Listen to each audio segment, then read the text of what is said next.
ಓಂ ಶ್ರೀ ಮಹಾಗಣಾಧಿಪತಿಯೇ ನಮಃ. ಓಂ ಶ್ರೀ ಮಾತ್ರೇ ನಮಃ. ಓಂ ಶ್ರೀ ಗುರುಭ್ಯೋ ನಮಃ. ಸಮಸ್ತ ಕನ್ನಡ ವೀಕ್ಷಕರಿಗೆ ನಮಸ್ಕಾರ. ನೀವು ಮೊದಲನೇ ಬಾರಿ ನಮ್ಮ ಚಾನಲ್ ನೋಡ್ತಾ ಇದ್ದರೆ ದಯವಿಟ್ಟು ಸಬ್ಸ್ಕ್ರೈಬ್ ಮಾಡಿ ಅಂತ ಹೇಳ್ತಾ, ಮುಖ್ಯವಾಗಿ 2026 ಯುಗಾದಿ ಹಬ್ಬ ಇನ್ನೇನು ಹತ್ರದಲ್ಲೇ ಇದೆ. ಶುಭಕೃತ್ ನಾಮ ಸಂವತ್ಸರದಿಂದ ನಾವು ಈಗ ಹೊಸ ವರ್ಷಕ್ಕೆ ಪರಾಭವ ನಾಮ ವರ್ಷಕ್ಕೆ ಕಾಲಿಡ್ತಾ ಇದ್ದೇವೆ. ತುಂಬ ಜನ ಕೆಲವೊಂದು ಕಾರಣಾಂತರಗಳಿಂದ ವಿವಾಹವನ್ನು ಆಲಸ್ಯ ಮಾಡುತ್ತಾ ವಿವಾಹ ಯೋಗ ಕೂಡಿ ಬರ್ತಾ ಇಲ್ವೇ, ಸರಿಯಾಗಿರುವಂತಹ ಸಂಬಂಧ ಹೊಂದಾಣಿಕೆ ಆಗ್ತಾ ಇಲ್ಲ, ಆದ್ರೂ ಕೂಡ ಜಾತಕದಿಂದನೋ ಮಗದೊಂದು ಕಾರಣಗಳಿಂದ ವಿವಾಹ ಯೋಗ ಕೂಡಿ ಬರ್ತಾ ಇಲ್ಲ ಅಂತ ನಿರೀಕ್ಷೆ ಮಾಡ್ತಾ ಇರುವಂತಹ ವ್ಯಕ್ತಿಗಳಿಗೆ ಈ ಯುಗಾದಿಯ ನಂತರ ಯಾವ ರಾಶಿಯವರಿಗೆ ವಿವಾಹ ಯೋಗ ಕೂಡಿ ಬರ್ತಾ ಇದೆ, ಯಾರ ಮನೆಗಳಲ್ಲಿ ಈ ಮಂಗಳ ಕಾರ್ಯಗಳು, ಶುಭ ಕಾರ್ಯಗಳು, ವಿವಾಹಾದಿ ವಿಷಯಗಳು ನಡೀತಾ ಇದೆ ಅಂತ ತಿಳ್ಕೋಬೇಕು ಅನ್ನುವಂತಹ ಹತ್ರ ತುಂಬ ಜನರಲ್ಲಿ ಇರುತ್ತೆ. ಮತ್ತು ಯಾವ ರಾಶಿಯವರು ಸ್ವಲ್ಪ ಪ್ರಯತ್ನದ ಜೊತೆಗೆ ನಿಮ್ಮ ಇಂಟ್ರೆಸ್ಟ್ ಅಂದರೆ ಸುಮ್ಮನೆ ನಾಮವ್ಯವಸ್ಥೆ ಅದಕ್ಕದೇ ವಿವಾಹ ಆಗುತ್ತೆ, ಉದ್ಯೋಗ ಬರುತ್ತೆ ಅಂತಲ್ವ, ನಮ್ಮ ಪ್ರಯತ್ನ ನಾವು ಮಾಡಲೇಬೇಕಾಗಿರುತ್ತೆ. ಸೊ ಪ್ರಯತ್ನದ ಮುಖಾಂತರ ಅಥವಾ ಕೆಲವೊಂದು ವಿಷಯಗಳಲ್ಲಿ ಅನುಕೂಲವಿದೆ. ಯಾವ ರಾಶಿಗೆ ಅನುಕೂಲವಿದೆ? ಈಗ ಗುರು ಶುಕ್ರ ಮುಖ್ಯವಾಗಿರುವಂತಹ ಪ್ರೀತಿ ಪ್ರೇಮ ವ್ಯವಹಾರಗಳಿಗೆ ಆಗಿರಬಹುದು, ಈ ಮದುವೆಯ ಇತ್ಯಾದಿ ಸಂಬಂಧಗಳಾಗಿರಬಹುದು, ದಾಂಪತ್ಯ ಜೀವನಕ್ಕಾಗಿರಬಹುದು, ಸುಖ ಸಂತೋಷಕ್ಕೆ ಆಗಿರಬಹುದು, ಸಂತಾನ ವಿಷಯಗಳಿಗೆ ಅನುಕೂಲವಾಗಿರುವಂತಹ ಈ ಶುಕ್ರಗ್ರಹವು ರಾಕ್ಷಸ ಗುರುವಾಗಿರುವಂತಹ ಶುಕ್ರಗ್ರಹವು ಇಷ್ಟು ಶುಭ ಕಾರ್ಯಗಳಿಗೆ, ಶುಕ್ರ ಬಂದಿದ್ದಾನೆಂದರೆ ಮನೆಯಲ್ಲಿ ಒಂದು ರೀತಿ ಶುಭ ಕಾರ್ಯ ನಡೆಯುತ್ತೆ. ಫಿಕ್ಸ್ ಗೃಹ ಪ್ರವೇಶನೋ ಮದುವೆನೋ ಮತ್ತೊಂದು ಈ ರೀತಿ ಶುಭ ಕಾರ್ಯಗಳಿಗೆ ಅಧಿಪತಿ ಆಗಿರುವಂತಹ ಶುಕ್ರ ಮಹಾಶಯರು 2026 ಮೇ ಇಂದ ಮಿತ್ರ ಕ್ಷೇತ್ರ ಉಚ್ಚ ಕ್ಷೇತ್ರಗಳಲ್ಲಿ ಸಂಚಾರ ಮಾಡುವುದರಿಂದ, ಅದೇ ರೀತಿ ಶುಭ ಕಾರ್ಯಗಳಿಗೆ ಅದೃಷ್ಟಕ್ಕೆ ಕಾರಣವಾಗ್ತಾ ಇರುವಂತಹ ದೇವಗುರು ಬೃಹಸ್ಪತಿಯು ಜೂನಿಂದ ಕಟಕ ರಾಶಿಗೆ, ಎಲ್ಲಿ ಅವರು ಎಕ್ಸ್ಟ್ರಾಕ್ಟೇಷನ್ ಆಗ್ತಾರೆ, ಉಚ್ಚಸ್ಥಿತಿಯನ್ನು ಬಲವಂತರಾಗ್ತಾರೆ ಕಟಕ ರಾಶಿಯಲ್ಲಿ. ಯಾವಾಗಲಿಂದ? ಜೂನಿಂದ ಅವರು ಈ ಕಟಕ ರಾಶಿಗೆ ಬರೋದರಿಂದ ಈ ವಿಷಯಗಳಿಂದ ಕೆಲವೊಂದು ರಾಶಿಗಳಿಗೆ ಈ ವರ್ಷ ಯುಗಾದಿಯ ನಂತರ ವಿವಾಹ ಯೋಗ ಕೂಡಿ ಬರಲಿದೆ. ಈ ಸಂದರ್ಭದಲ್ಲಿ ಮನೆಯಲ್ಲಿ ಶುಭ ಕಾರ್ಯಗಳು ನಡೆಯಲಿದೆ. ಯಾವ ರಾಶಿಯವರಿಗೆ ಈ ರೀತಿ ಶುಭ ಕಾರ್ಯಗಳು, ಈ ಥರ ಶುಭಗಳಿಗೆ, ಶುಭ ಶುದ್ಧಿಗಳು ಅಥವಾ ವಿವಾಹ ಬಂಧಕ್ಕೆ ಕಾಲಿಡುವಂತಹ ಯೋಗ ಯಾವ ರಾಶಿಗೆ ಬರುತ್ತೆ ಅಂತ ನೋಡುವುದಾದರೆ, ಇದರಲ್ಲಿ ಮುಖ್ಯವಾಗಿ ನಾವು ವೃಷಭ ರಾಶಿಯವರಿಗೆ, ಮಿಥುನ ರಾಶಿಯವರಿಗೆ, ಕಟಕ, ಕನ್ಯಾ, ವೃಶ್ಚಿಕ, ಮಕರ ಈ ರಾಶಿಗಳಿಗೆ ವಿವಾಹ ಯೋಗ ಅನ್ನೋದು ಗೋಚಾರವಾಗ್ತಾ ಇದೆ. ಗೋಚಾರ ಫಲಗಳಿಂದ ನಾವು ನೋಡುವುದಾದರೆ ಈ ರಾಶಿಗಳಿಗೆ ವಿವಾಹ ಯೋಗ ಕೂಡಿ ಬರ್ತಾ ಇದೆ. ಮೊದಲನೇದಾಗಿ ವೃಷಭ ರಾಶಿಗೆ ಅಧಿಪತಿ ಯಾರು? ಶುಕ್ರ. ಇವರು ಮಾರ್ಚ್ ತಿಂಗಳವರೆಗೂ, ಮಾರ್ಚ್ ಮುಗಿಯುವವರೆಗೂ ಕೂಡ ಮಿತ್ರ ಮತ್ತು ಉಚ್ಚಸ್ಥಾನದಲ್ಲಿ ಬಲವಂತರಾಗಿರುವಂತಹ ಕ್ಷೇತ್ರದಲ್ಲಿ ಇರೋದರಿಂದ ಮೇ ನಂತರ ಮತ್ತಷ್ಟು ಅನುಕೂಲವಾಗಿರುವಂತಹ ಸ್ಥಾನಗಳಿಗೆ ಇವರ ಸಂಚಾರ ಹೋಗೋದ್ರಿಂದ ಈ ವೃಷಭ ರಾಶಿಯವರಿಗೆ ಮಾಡುವಂತಹ ವಿವಾಹ ಪ್ರಯತ್ನಗಳು ಜುಲೈ ಮಾಸದಲ್ಲಿ ಅಥವಾ ಜುಲೈ ಅಂತ್ಯದಲ್ಲಿ ವಿವಾಹ ಸಂಬಂಧವು ನಿಶ್ಚಯವಾಗುವಂತಹ ಸಾಧ್ಯತೆ ಇದೆ. ನೀವು ಹುಡುಕ್ತಾ ಇರುವಂತಹ ಗುಣಲಕ್ಷಣಗಳಾಗಿರಬಹುದು, ಜಾತಕ ಹೊಂದಾಣಿಕೆ ಆಗಿರಬಹುದು, ಎಕ್ಸ್ಪೆಕ್ಟೇಷನ್ಸ್ ಆಗಿರಬಹುದು, ಇವೆಲ್ಲವೂ ಅನುಕೂಲವಾಗಿ ನೀವು ಕಾಯ್ದು ನೋಡ್ತಾ ಇರುವಂತಹ ನಿಮ್ಮ ಜೀವನ ಸಂಗಾತಿ ಪರಿಚಯ ಆಗುವಂತಹ ವಿವಾಹ ವಿಷಯಗಳು ಅನುಕೂಲವಾಗುವಂತಹ ಸಾಧ್ಯತೆ ಇರುತ್ತೆ.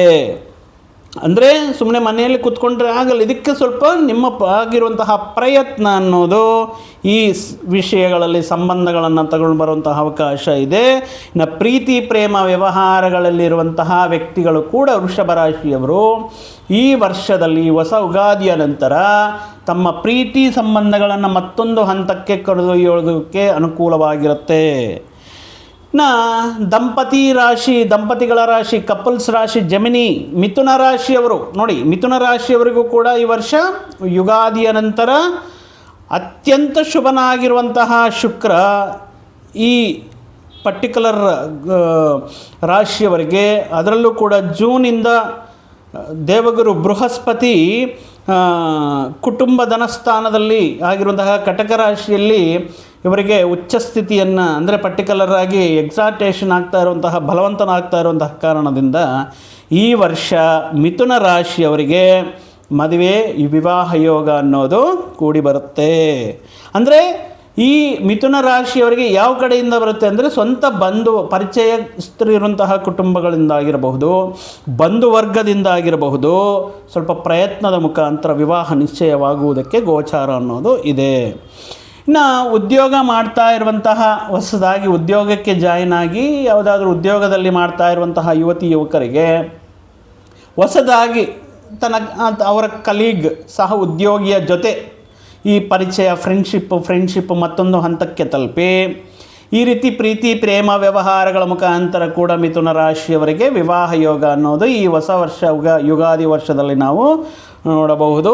ಪರ್ಟಿಕ್ಯುಲರ್ ಡ್ಯುರೇಷನ್ ಅಂತ ನೋಡುವಾಗ ಮೇ, ಜುಲೈ, ಆಗಸ್ಟ್ ಈ 3 ತಿಂಗಳ ಮಧ್ಯೆ ವಿವಾಹಕ್ಕೆ ಅನುಕೂಲವಾಗಿರುತ್ತೆ.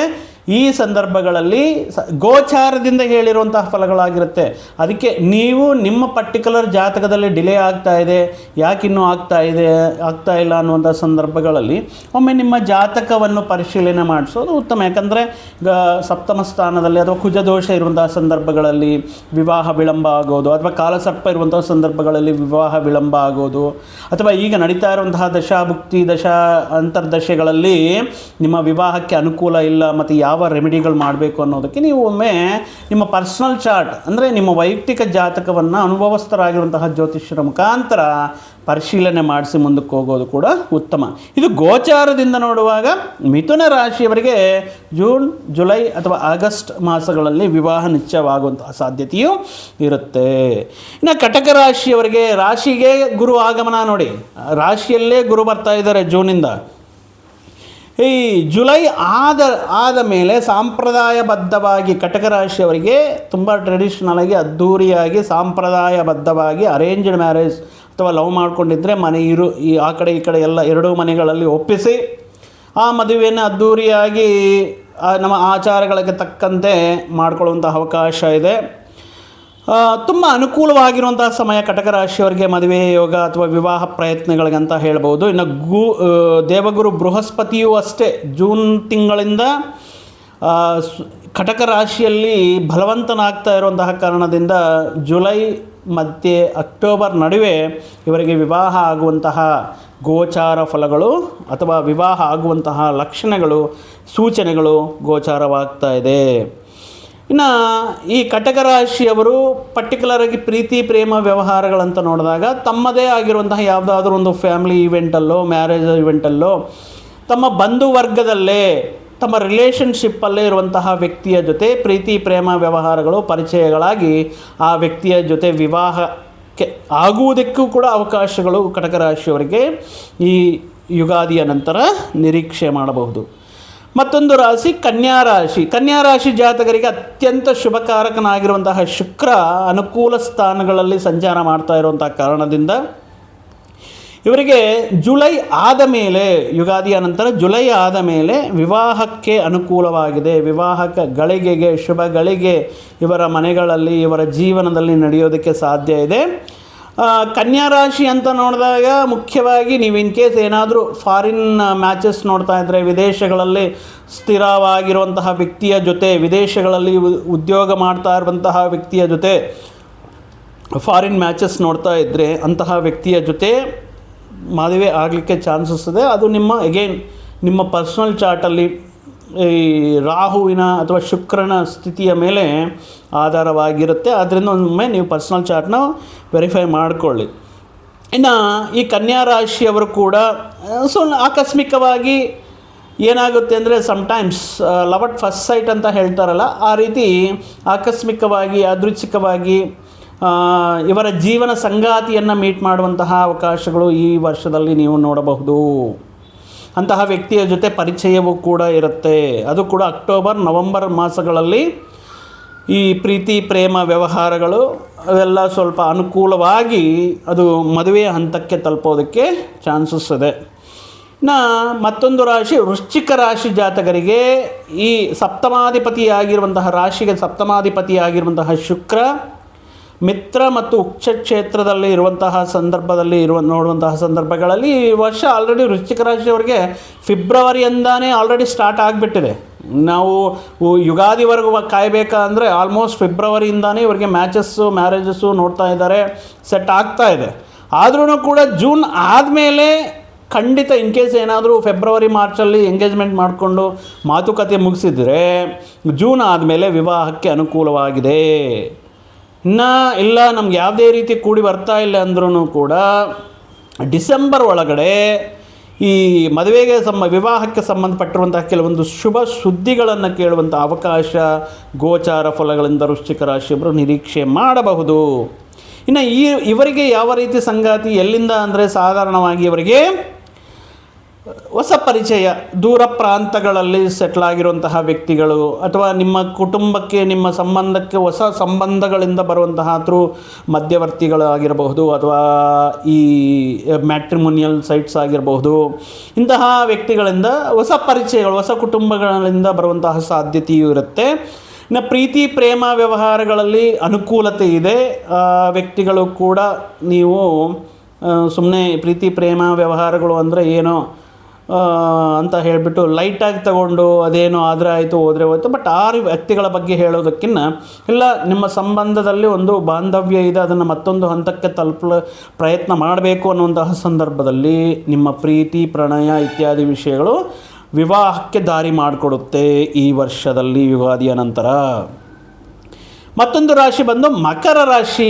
ಮಕರ ರಾಶಿಯವರಿಗೆ ಅತ್ಯದ್ಭುತವಾಗಿ ಈ ವರ್ಷ ಯುಗಾದಿಯ ನಂತರ ವಿವಾಹಕ್ಕೆ ತುಂಬ ಅನುಕೂಲವಾಗಿದೆ. ರಾಶಿಗೆ ಅತ್ಯಂತ ಅನುಕೂಲ ಶುಭಗ್ರಹವಾಗಿರುವಂತಹ ಶುಕ್ರ ಮಿತ್ರ ಕ್ಷೇತ್ರಗಳಲ್ಲಿ ಉಚ್ಚ ಕ್ಷೇತ್ರಗಳಲ್ಲಿ ತುಂಬ ಎಕ್ಸ್ಟ್ರಾಕ್ಟ್ ಆಗಿರೋ ಕಾರಣದಿಂದ ಇವ್ರಿಗೂ ಅಷ್ಟೇ ಆಲ್ಮೋಸ್ಟ್ ಫೆಬ್ರವರಿಯಿಂದ ಇವರು ಮಾಡುವಂತಹ ವಿವಾಹ ಪ್ರಯತ್ನಗಳಾಗಿರ್ಬೋದು ಅಥವಾ ಬಂದು ನೋಡ್ಕೊಂಡೋಗಿ ಅಥವಾ ನಿಶ್ಚಯ ಮಾಡ್ಕೊಂಡೋಗಿ ಈ ರೀತಿ ವಿಷಯಗಳೇನಾದರೂ ನಡೀತಾ ಇದ್ದರೆ ಸ್ವಲ್ಪ ಪ್ರಯತ್ನದ ಮುಖಾಂತರ ನಿಮಗೆ ಈ ಮೇ ತಿಂಗಳ ಒಳಗಡೆ ವಿವಾಹ ನಿಶ್ಚಯವಾಗುವುದಕ್ಕೆ ಅಥವಾ ಮದುವೆನೂ ಆಗೋದಕ್ಕೆ ಚಾನ್ಸಸ್ ಇರುತ್ತೆ. ಅದೇ ರೀತಿ ಜೂನ್ ಮಾಸ ನೋಡಿದ್ರೆ ಜೂನ್ 1ರಿಂದ ದೇವಗುರು ಬೃಹಸ್ಪತಿ ಸಪ್ತಮ ಸ್ಥಾನಕ್ಕೆ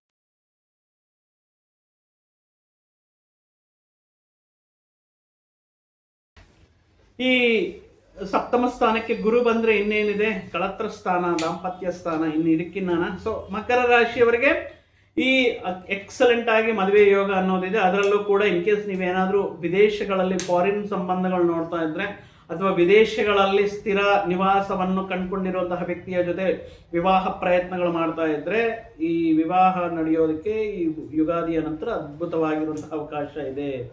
ಅದೇ ರೀತಿ ಪ್ರೀತಿ ಪ್ರೇಮ ವ್ಯವಹಾರಗಳು ಕೂಡ ಸ್ವಲ್ಪ ಪ್ರಯತ್ನದ ನಂತರ ಸ್ವಲ್ಪ ಕನ್ವಿನ್ಸ್ ಮಾಡಬೇಕಾಗಿರುತ್ತೆ. ಈ ಸಂದರ್ಭದಲ್ಲಿ ಧೈರ್ಯವಾಗಿ ತೃತೀಯ ಸ್ಥಾನದಲ್ಲಿ ಶನಿ ಪರಮಾತ್ಮ ಇರೋದ್ರಿಂದ ಮನೆಯಲ್ಲಿ ಹೇಳಿದ್ರೆ ಏನು ಅನ್ಕೊಳ್ತಾರೋ, ಮನೆಯಲ್ಲಿ ಹೇಳಿದ್ರೆ ಗೊತ್ತಾಗುತ್ತೋ ಇಲ್ವೋ, ಮನೆಯಲ್ಲಿ ಒಪ್ಕೊಳ್ತಾರೋ ಇಲ್ಲ, ಈ ರೀತಿ ಸ್ವಲ್ಪ ಹಿಂಜರಿಕೆ ಹಾಕಿದ್ರೆ ಕಷ್ಟ. ಬಟ್ ಸ್ವಲ್ಪ ಪ್ರಯತ್ನದ ಮುಖಾಂತರ ಈ ಮಕರ ರಾಶಿಯವರಿಗೂ ಕೂಡ ಪ್ರೀತಿ ಪ್ರೇಮ ವ್ಯವಹಾರಗಳು ಸ್ವಲ್ಪ ಪ್ರಯತ್ನ, ಸ್ವಲ್ಪ ಹೋರಾಟ ಮಾಡುವ ಮುಖಾಂತರ ಮದುವೆಗೆ ದಾರಿ ಮಾಡ್ಕೊಳ್ಳೋದಕ್ಕೆ ಅನುಕೂಲವಾಗುತ್ತೆ.